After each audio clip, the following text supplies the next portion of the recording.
Dan tadi kita sudah mendengar banyak capaian-capaian pembangunan oleh pemerintah yang memang menurut saya sangat penting sekali memang untuk kita mendengar apa saja sebenarnya capaian-capaian pembangunan yang sudah ada. Khususnya untuk saya sih fokus saya sebenarnya melihat kepada pembangunan infrastruktur sebenarnya yang dilakukan, karena pembangunan infrastruktur ini sangat kasat mata terlihat sekali di Papua. Dan tadi seperti sudah disinggung Pak Felix bahwa kemarin ada PON, dan PON itu sebenarnya menunjukkan bagaimana keberhasilan infrastruktur sebenarnya di Papua. Jadi penyelenggaraannya bisa berlangsung kurang lebih 1 bulan dengan sangat baik dan meriah tentunya.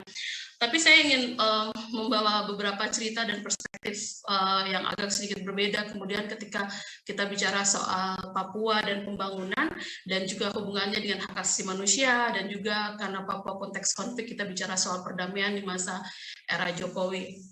Nah, kalau kita lihat tadi ada banyak capaian, tapi di sisi lain kita lihat juga ada banyak cerita-cerita sebenarnya tentang Papua. Khususnya di masa pemerintahan Jokowi ini ada beberapa headlines berita, ada konflik bersenjata yang tadi disebutkan, ada persoalan konflik bersenjata antara aktor-aktor keamanan dominan, khususnya di kawasan Pegunungan Tengah seperti antara TPNPB versus TNI, yang kemudian ini bukan hanya persoalan ideologi atau konflik bersenjata, tetapi ada kaitannya juga kemudian dengan berbagai macam persoalan-persoalan kemanusiaan. Kemudian ada pengungsi yang kemudian menurut saya sangat minim untuk dilihat bahwa pengungsi ini manusia yang harusnya haknya dilindungi, tapi kita sangat fokus kepada melihat konflik bersenjata yang memang penting, tetapi menurut saya juga banyak pengabaian terhadap situasi-situasi hak-hak mendasar sebenarnya masyarakat sipil dalam situasi konflik. Cerita-cerita lain, ada banyak cerita soal persoalan pembela HAM di Papua yang merasa menjadi lebih banyak terkekang di masa pemerintahan sekarang. Kemudian juga ada peristiwa-peristiwa terkait dengan pengungsian. Kita bicara lagi soal tingkat kemiskinan Papua yang masih tetap tertinggi, meskipun tadi di beberapa data disebutkan ada peningkatan IPM memang, tetapi tingkat kemiskinan Papua masih tertinggi. Juga ada persoalan-persoalan terkait dengan persoalan-persoalan dan perjuangan hak masyarakat adat. Ini semakin nanti akan pasti dibahas lebih banyak oleh Bang Dandi, dan ini adalah persoalan-persoalan yang tadi sangat-sangat kompleks, tetapi kemudian bukan hanya soal konflik senjata, bukan hanya soal konflik ideologis, tapi ini kemudian menjadi multidimensi dan juga sifatnya protracted atau sangat lama dan belum selesai. Nah, pertanyaan yang kemudian muncul, pertanyaan besar dari ada pencapaian di satu sisi, tetapi di sisi lain kemudian ada pertanyaan seperti ini, infrastruktur atau pembangunan di Papua untuk siapa? Saya pikir kalau menurut ini menjadi fokus daripada presentasi saya beberapa menit ke depan, saya pikir ketika orang mendengar pertanyaan ini, menurut saya kita perlu melihat pertanyaan ini sebagai untuk berefleksi secara kritis. Menurut saya pertanyaan ini memang tidak ditanyakan oleh teman-teman di luar Papua, tetapi dalam banyak diskusi selalu ada pertanyaan ini, sebenarnya pembangunan ini untuk siapa? Kalau kita bicara capaian pembangunan menurut siapa yang kita bicarakan di sini? Dan di sini saya ingin melihat dan ingin meminta kita untuk melihat ini secara objektif, untuk meninggalkan sekat-sekat ideologis dan melihat pertanyaan ini pertanyaan masyarakat. Ini pertanyaan yang menurut saya nanti sangat wajar ketika ditanyakan dalam konteks Papua. Jadi ketika ada di satu sisi ada capaian pembangunan, tetapi di sisi lain ada pertanyaan-pertanyaan seperti ini, infrastruktur atau pembangunan di Papua untuk siapa? Menurut saya pertanyaan ini bukan pertanyaan orang-orang anti pembangunan, karena kalau dalam banyak perspektif orang Papua, pembangunan itu hak. Ketika menjadi warga negara, siapa saja orang yang ada dalam Indonesia berhak untuk menikmati pembangunan ekonomi, sosial, budaya, politik, itu menjadi sangat penting. Tetapi mari kita lihat pertanyaan ini kenapa muncul bersamaan dengan berbagai capaian pembangunan, khususnya pembangunan infrastruktur yang ada di Papua. Kalau kita melihat memang tadi saya tertarik mengomentari tadi apa yang disebut dengan Pak Felix bahwa ada konflik, tetapi konfliknya kemudian harus kita lihat lagi gimana konflik itu. Nah, kalau kita bilang konflik, memang juga kita perlu lihat konflik mana dulu ini. Kalau kita bicara konflik, Papua itu konteksnya jelas konteks konflik dan protracted konflik dan fragility konteks. Artinya ada konteks konflik di Papua dan bukan hanya konflik bersenjata sebenarnya. Kalau kita bicara di Papua, semua wilayah itu menurut saya konteksnya konteks konflik. Konteks konfliknya apa? Tidak hanya bicara soal konflik bersenjata, data, kita bicara soal konteks marginalisasi, kita bicara soal konteks keluhan masyarakat tentang sentimen-sentimen identitas, konteks konflik yang terkait dengan eksploitasi sumber daya alam yang tidak hanya bicara di Pegunungan Tengah, itu semuanya ada sentimen-sentimen itu ada di seluruh kawasan di Papua. Sehingga kalau kita bicara soal pembangunan, menurut saya pertanyaan ini kemudian muncul di masyarakat, menurut saya salah satu yang menjadi persoalan adalah banyaknya pembangunan khususnya infrastruktur itu menurut saya minim atau tidak ramah kepada konteks konflik yang ada di Papua. Jadi menurut saya fokus kita kemudian banyak yang konflik bersenjata, tapi menurut saya kita kemudian tidak melihat bahwa dimensi konflik itu sebenarnya ada di seluruh Papua. Itu sebabnya Jayapura, Sorong atau wilayah ini akan terus bergejolak, atau kenapa misalnya ada keinginan merdeka, karena konteks dan dimensi konflik itu ada di mana-mana sebenarnya di Papua. Jadi kalau kita lihat ada konteks itu di Papua. Kemudian yang kedua, menurut saya pembangunan ini juga sebenarnya tidak hanya sangat top down, tapi harusnya juga diletakkan bahwa ini ada masyarakat adat. Dan saya pikir dua konteks ini membuat sulit sekali untuk bicara soal pembangunan yang manjur atau yang kemudian baik. Itu memang menjadi sulit karena kita di Papua itu punya dua konteks besar ini. Yang satu ada konteks konflik dan kerentanan yang berlarut-larut, yang sedang terjadi dan ada konflik-konflik potensial nanti ke depan. Dan yang kedua yaitu adanya konteks-konteks masyarakat adat.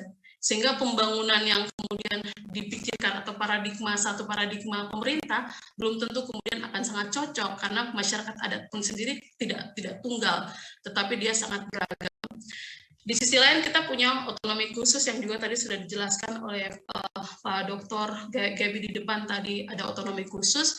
Tapi kemudian pertanyaannya otonomi khusus ini lebih banyak kemudian aspirasi developmentalism, bicara soal pembangunan, tetapi sebagai political settlement seperti apa.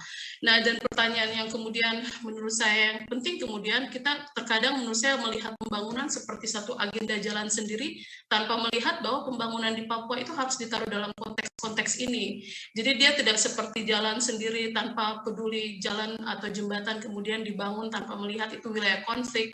Jadi dibangun saja. Jadi menurut saya ada pengabaian terhadap, ada minim, tidak terlalu sensitif konflik dan juga tidak terlalu sensitif terhadap kebutuhan masyarakat.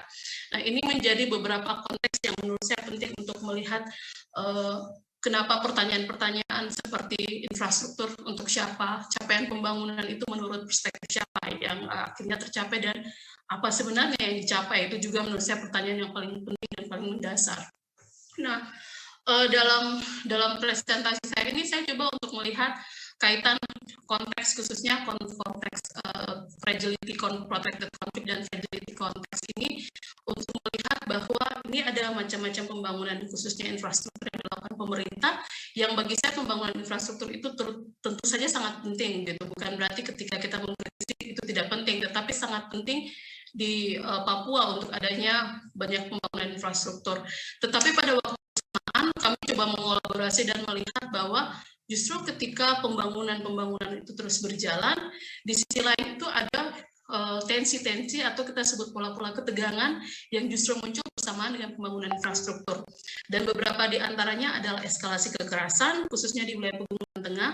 Kemudian yang kedua, yang saya pikir jarang sekali dibicarakan dalam berbagai agenda pembangunan, yaitu meningkatnya tren pengungsi. Karena konflik-konflik bersenjata di beberapa wilayah atau kabupaten, pemekaran. Mari kita garis bawahi kata pemekaran. Dan yang ketiga yaitu adanya ketegangan terkait dengan keterbatasan masyarakat pada akses pelayanan publik, hingga yang dimensi konflik yang terus ada baik di kota maupun di daerah, di kabupaten kota maupun di daerah pegunungan sana adalah rasa grievances, rasa amarah atau keluhan yang kemudian muncul dan terus berlarut-larut sehingga pertanyaan seperti tadi infrastruktur untuk siapa terus bermunculan. Nah, untuk menganalisa ini, saya coba untuk mengambil satu studi kasus, satu level analisa yang sangat mikro, yaitu Intan Jaya. Menurut saya ini sangat menarik untuk melihat Intan Jaya ini wilayah Kabupaten Pemekaran tahun 2008, tetapi kemudian Intan Jaya juga adalah wilayah yang ada pergeseran konflik di dalamnya, dan kemudian Intan Jaya juga sebenarnya ada banyak galak pemerintah daerahnya itu menggalakkan berbagai macam pembangunan dan juga jalan Trans Papua melintas Intan Jaya. Mari kita lihat apa yang terjadi di Intan Jaya. Jadi dari sejak tahun 2008 sejak dimekarkan hingga sekarang, sepertinya kita terus mendengar khususnya 2 tahun terakhir banyak sekali cerita-cerita atau banyak sekali berita yang kemudian muncul tentang konflik bersenjata yang terjadi di Intan Jaya, tetapi terutama adalah jatuhnya korban masyarakat sipil. Tidak hanya masyarakat sipil, banyak anggota TNI Polri juga yang menjadi korban dalam konflik bersenjata ini. Saya ingin melihat relasi antara pembangunan, keamanan, dan HAM dengan melihat catatan kami. Dari kami ini adalah teman-teman yang kemudian tergabung ketika ada terjadi penembakan terhadap pendeta Yeremia Zanambani. Kami bergabung dalam tim kemanusiaan untuk Intan Jaya yang dibentuk oleh Gubernur Papua Lukas NMB. Kami coba untuk memang mendokumentasikan kejadian penembakan pendeta Yeremia di Intan Jaya, tapi kita coba melihat sebenarnya ada apa dengan Intan Jaya. Jadi kita coba untuk menganalisa konteks kekerasan yang lebih luas, sebenarnya ada apa di sana. Yang menarik di Kabupaten Pemekaran ini adalah sejak tahun kita mengklasifikasi, ternyata ada perubahan major security shift. Jadi ada perubahan pola-pola konflik keamanan di kabupaten yang jumlah masyarakatnya hanya 100.000 sekian, tidak terlalu banyak, kecil sekali. Nah, dalam situ kita melihat bahwa ada 3 periodisasi waktu dari tahun 2014 sampai tahun 2020 sebenarnya yang kita lihat. Waktu itu kita mencoba untuk mendokumentasikan berbagai macam kasus-kasus yang ada melalui media-media maupun melalui wawancara, dan kita menemukan ini ada perubahan, ternyata perubahan isu-isu keamanan yang terjadi di Intan Jaya.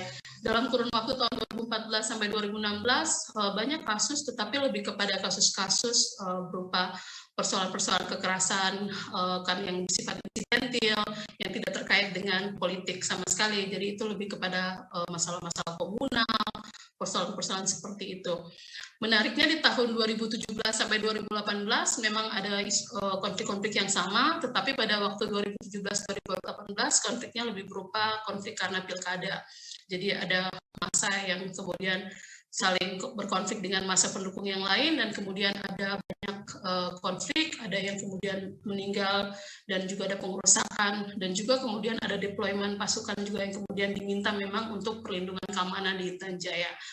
Tapi setelah itu, pasca 2018, di tahun 2019 sampai 2021, dimulai dengan penembakan 3 tukang ojek oleh TPNPB.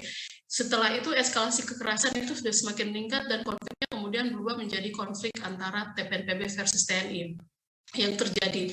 Jadi sampai detik ini, kita kemudian menemukan bahwa Intan Jaya yang sebenarnya sebelumnya bukan merupakan zona konflik, kemudian menjadi zona konflik baru, khususnya sejak tahun 2019 sampai 2021.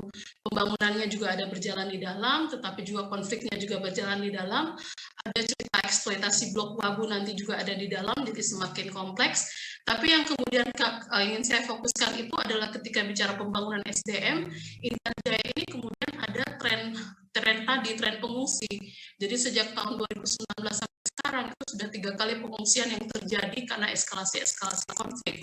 Dan dalam pengungsian itu yang juga menurut saya jarang sekali kemudian dilihat adalah banyak sekali kebutuhan atau kebutuhan akses kepada pelayanan mendasar seperti kesehatan dan pendidikan itu betul-betul tidak terpenuhi oleh masyarakat di situ.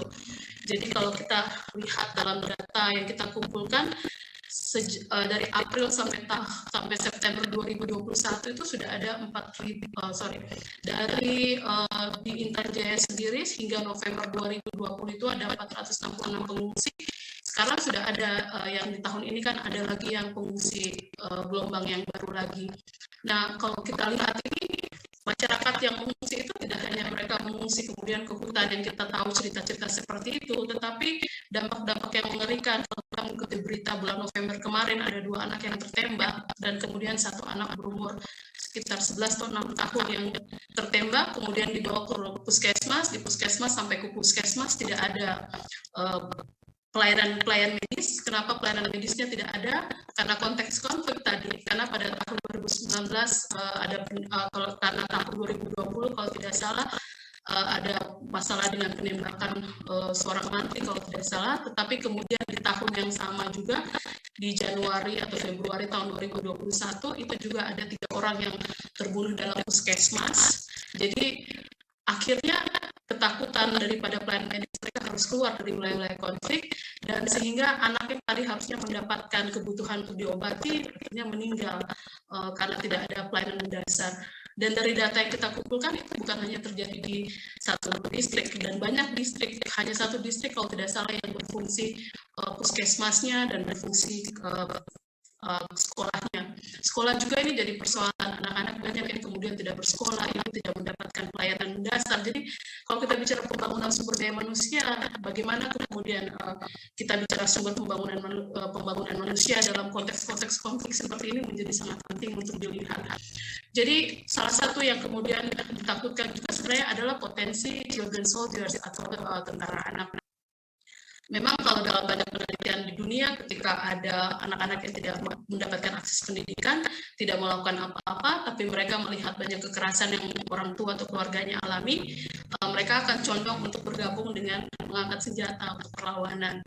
Di Tanjaya belum kita temukan kasus, tapi di Duga itu di Kabupaten Duga sudah ada beberapa kasus di mana anak-anak itu ikut dalam perjuangan TPNPB. Nah, ini menurut saya Tanjaya menjadi satu contoh yang sangat mikro, tetapi sebenarnya dia menggambarkan situasi yang menurut saya perlu dilihat begitu, bahwa pembangunan itu selalu berinteraksi dengan konteks konflik, tidak mungkin tidak, ataupun dimensi konflik. Nah, kalau kita lihat juga dari sisi lain, Intan Jaya itu satu, tetapi setelah Intan Jaya sebelumnya di 2018 ada Duga, Intan Jaya, kemudian ada Mimika, Puncak, Lani Jaya, dan yang paling baru itu juga kemarin Maibrat sampai ke Provinsi Papua Barat. Dan ada pengungsi di setiap kisah-kisah daripada konflik-konflik yang kita sebut konflik bersenjata atau konflik ideologis itu.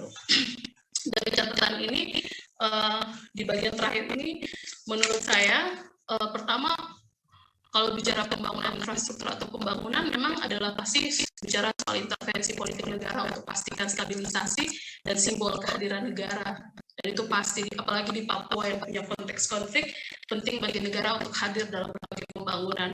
Tapi memang kembali kepada pertanyaan yang paling penting, bahwa konteks konflik ada, dan bagaimana kemudian pembangunan itu yang sebagai simbol negara itu tidak hanya menjadi legitimasi negara, bagaimana kemudian pembangunan itu juga mendapatkan legitimasi dari masyarakat. Sehingga pertanyaan-pertanyaan seperti siapa sebenarnya yang diuntungkan dari pembangunan itu harusnya bisa dikurangi paling tidak. Yang kedua, menurut saya catatan saya juga adalah bahwa pembangunan dalam infrastruktur dalam konteks konflik di dunia manapun ya tidak akan bisa kemudian berhasil dengan paradigma tunggal dari yang membuat kebijakan. Menurut saya perlu dilihat bahwa pembangunan atau infrastruktur itu konsep relasional. Dia pasti berinteraksi dan pasti mempengaruhi konteks konflik, apalagi di Papua punya konflik bersenjata, tapi punya juga dimensi konflik yang lain dan punya potensi konflik.